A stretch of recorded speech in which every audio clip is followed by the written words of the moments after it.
So I just wanted to get on here real quick before the start of this video. I put a lot of time and effort into this video. This is something very different that I've done. I wanted to do this with Fort Donelson, but I couldn't find any battlefield maps or anything like that. So I had my opportunity with Shiloh. Just want to say I do not take credit for the battlefield maps that you see in the video. Those come from the American Battlefield Trust and Shiloh National Military Park. So I, of course, wanted to give credit to them for those maps and for the reenactment footage. Some of the reenactment footage comes from the American Battlefield Trust. Some comes from Shiloh National Military Park. So I just wanted to give credit for that. Today and yesterday were the anniversary of the Battle of Shiloh, which was fought in 1862.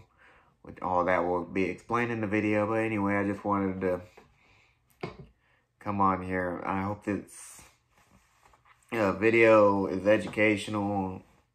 Of course, a lot of you might not have time to watch the whole thing, but if you do, I hope you find it educational. That is the purpose of all of my content. Thank you, and I hope you enjoy. The Confederacy has suffered a string of defeats at the start of 1862. Union forces, under the command of Brigadier General Ulysses S. Grant and Flag Officer Andrew Foote, have captured Forts Henry and Donelson, opening up the Tennessee and Cumberland rivers to Union transportation. In addition, the Union Army, under Brigadier General George Henry Thomas, achieved victory at Mill Springs, Kentucky on January 19th. Now, Confederate General Albert Sidney Johnston is forced to hand Kentucky and much of Tennessee into the hands of the Union and retreat southwest. In doing so, the critical supply and industrial center of Nashville also falls to the Union. The Federals, now with almost unrestricted access to the Tennessee River, moved from Fort Henry en route to their next target, Corinth, Mississippi. Corinth was a critical point of interest during the Civil War. It was the intersection of two vital railroads, and it was the only line in the Confederacy that connected the Atlantic and the Mississippi. Its capture would prove to be yet another serious blow to the Confederacy in 1862.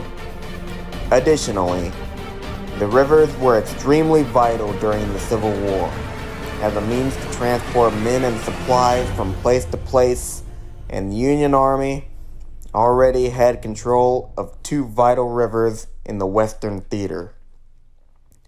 Grant had been promoted to Major General since his victory at Fort Donelson, and now, in mid-March, his army is in a good defensive position at Pittsburgh Landing, ready to capture Corinth. The waterways protected both their flanks and their rear, and they sat 20 miles from Corinth. General Henry Halleck, in command of all Union armies, has ordered Grant to hold and avoid any major engagements until Major General Don Carlos Buell's Army of the Ohio, consisting of 30,000 men, could arrive to reinforce Grant.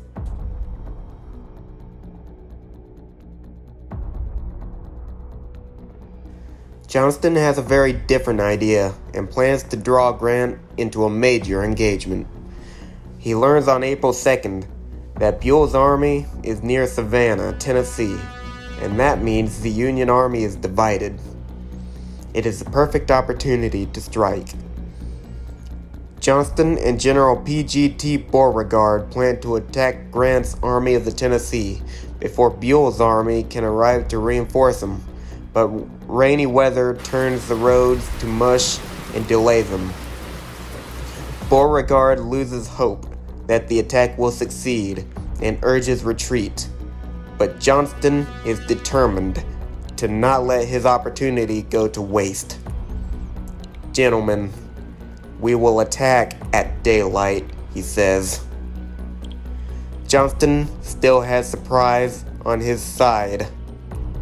Union commanders still believe his Army of Mississippi is at Corinth.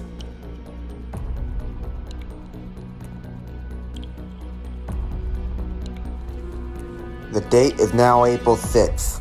The time to strike is near as Johnston draws up the plan to turn Grant's left flank at Pittsburgh Landing. Much of Grant's army is inexperienced, but that is soon about to change. Fighting commences at around 4:55 a.m. when Confederate pickets from the 3rd Mississippi Battalion engaged a patrol from Colonel Everett Peabody's brigade at Fraley Field. It hasn't dawned on the Union Army yet, but the Battle of Shiloh has begun. However, the skirmish alerted the Union camps, and Johnston's hopes of completely surprising the Union Army was gone. At 7 o'clock a.m., Confederate Brigadier General William Hardee's division makes the first strike against the camps of Brigadier General William Sherman's division at Ray Field and Shiloh Church. Sherman briefly remains unconvinced that this is a full-fledged attack. It wasn't until skirmishers from Brigadier General Patrick Cleburne's brigade shot him in the hand and killed his orderly that he was convinced they were under attack.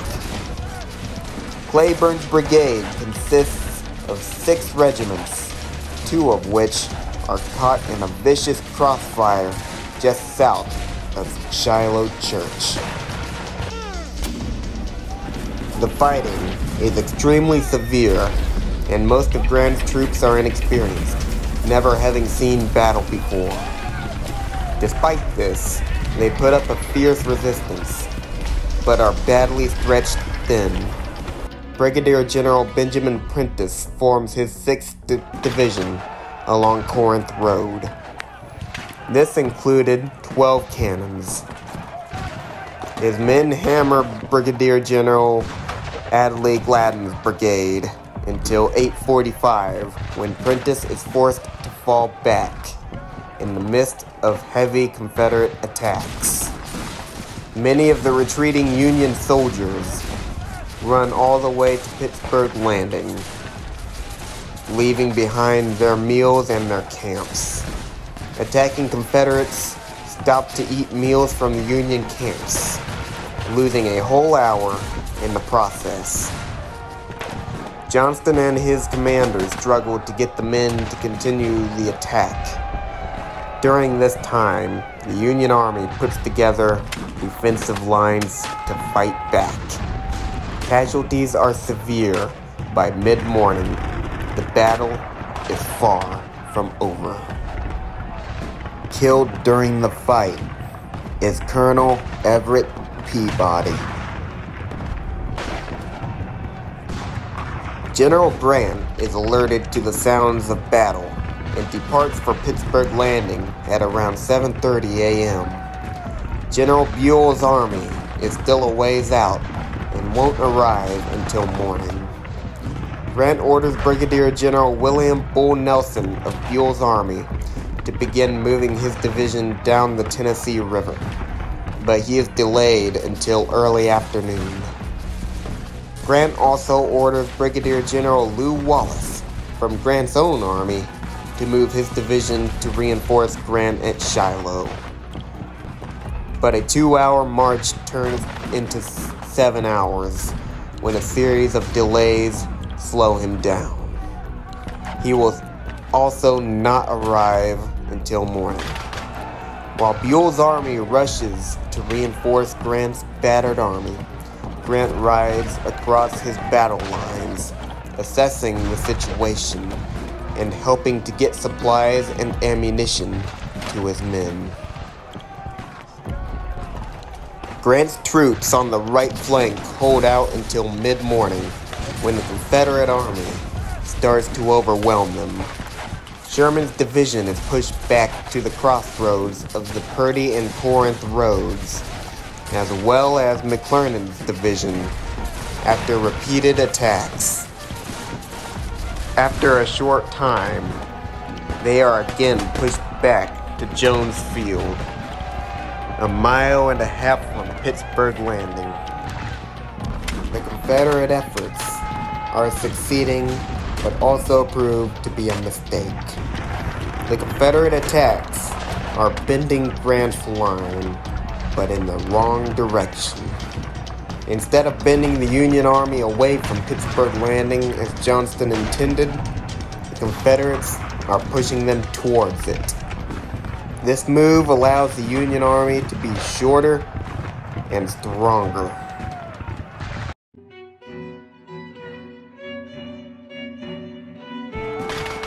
In the midst of the disorder in the Confederate ranks, who stopped to pillage the Union camps, Sherman and McClernand are able to regroup and launch a ferocious counterattack.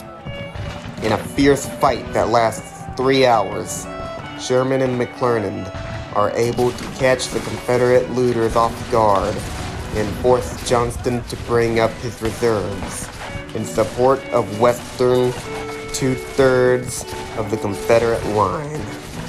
Brigadier General Stephen Hurlbut's division is putting up a stubborn defense in the Peach Orchard against repeated Confederate attacks, just south of the infamous pond that would soon bear the name the Bloody Pond. Johnston personally rallies his troops to attack Hurlbut's division with everything they have, and by 2:00 p.m., Hurlbut's defense begins to crumble. Johnston was personally overseeing the attack on the Peach Orchard and was perhaps too careless to the risk he was taking. Unknown to him at the time, Johnston is shot in the leg after riding too far ahead of his troops. He already suffered nerve damage from a duel he had been involved with, so he did not realize he had been hit until his boot filled with blood. By 2:45 p.m., Albert Sidney Johnston bleeds to death, reportedly with a tourniquet in his pocket. He is the highest-ranking officer to be killed in the Civil War. With his death, General P.G.T. Beauregard assumes command of the Army of Mississippi in Johnston's place.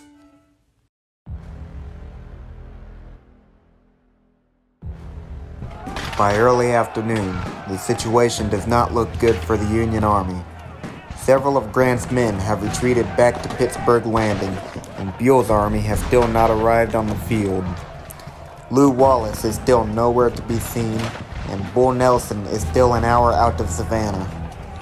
As the situation grows more desperate, Grant changes his strategy. He orders a new line of defense at the landing. Sherman and McClernand finally fall back at around 4 o'clock with depleted ranks. The Confederates, now under Beauregard's command, pause their attack in order to obtain more ammunition. Sherman and McClernand regroup once again, this time around a rugged ravine. Near the center of the battlefield is a wooded area with a road that would bear the name the Sunken Road. 3 Union divisions of W.H.L. Wallace, Benjamin Prentiss, and Stephen Hurlbut put up a stubborn defense against repeated Confederate attacks. Confederates making the assaults would soon give this area the name the Hornet's Nest. The Hornet's Nest would see some of the heaviest fighting of the battle. By 4 o'clock, Hurlbut withdraws his division. Now, Wallace and Prentiss are left to hold against the Confederate onslaught. Grant's right and left flank is in retreat, and the sounds of heavy fighting in the Hornet's Nest draw the attention of more Confederate brigades. Wallace's outnumbered division puts up a fierce resistance from an overgrown thicket. Their intense fire thickens the air with whizzing metal, causing Confederates to give the Hornet's Nest its name. After hours of fighting and failed attempts to drive the Federals from their positions, Brigadier General Daniel Ruggles pounds the Hornet's Nest with over 60 cannons. By 5 o'clock, the Hornet's Nest is completely surrounded by 14 of the 16 Confederate brigades. Wallace and Prentiss begin to withdraw. Wallace is shot in the head and dies 4 days later. Prentiss, along with 2,000 men, are captured, ending the struggle in the Hornet's Nest. Despite the unfavorable circumstances that Grant is facing all around the battlefield, he is not defeated. One officer later recalls Grant saying, "Not beaten yet by a damn sight."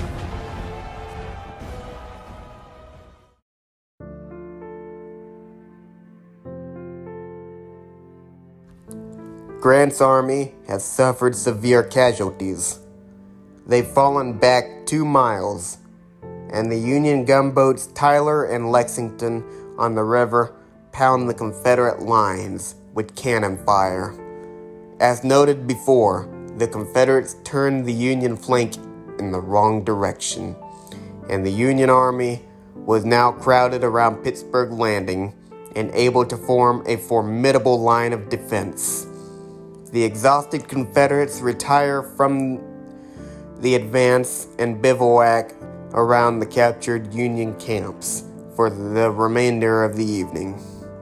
Beauregard has total confidence that his army has achieved victory and that reinforcements are not coming to Grant's rescue. Beauregard sends a dispatch to Richmond proclaiming total victory. That night, a storm rolls over the battlefield.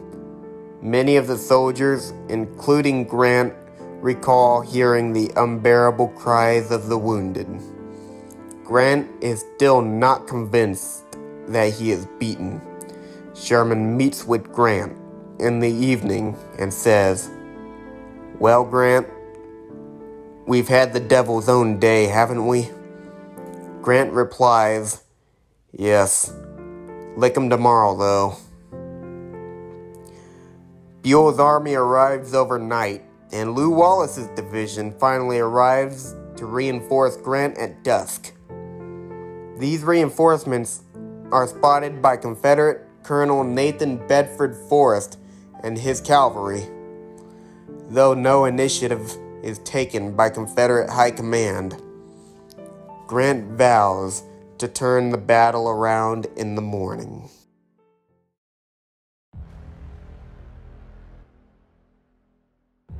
Buell's army has reinforced Grant by 6 o'clock a.m. on April 7th.